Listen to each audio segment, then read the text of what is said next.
रामा सुनि भूपाल भरत व्यवहारु, सोन सुगंध सुधा शशि सारु।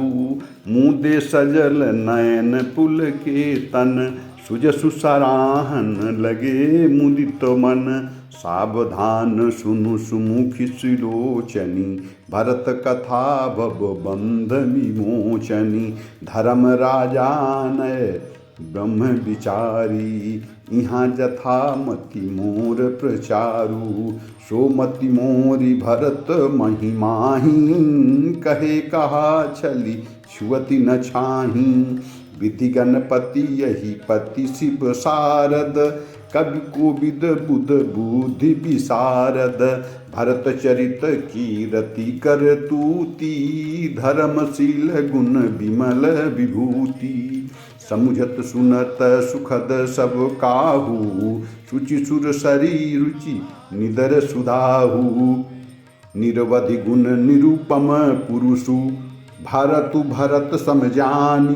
कहीं सुमेरु की में शेर सम, कविकुल मति सकुचानी। जय जय रामा।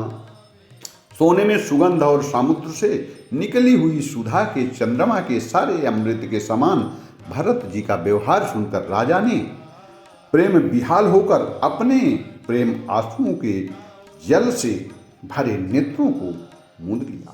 वे भरत जी के प्रेम में मानो ध्यानस्थ हो गए।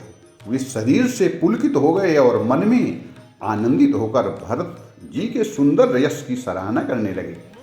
बोले, हे सुमुखी, हे सुनैनी, सावधान होकर सुनो। भरत जी की कथा संसार के बंधन से छुड़ाने वाली है। धर्म, राजनीति और ब्रह्म विचार, इन तीनों विषयों में अपनी बुद्धि के अनुसार मेरी थोड़ी बहुत गति है, अर्थात इनके संबंध में कुछ जानता हूँ।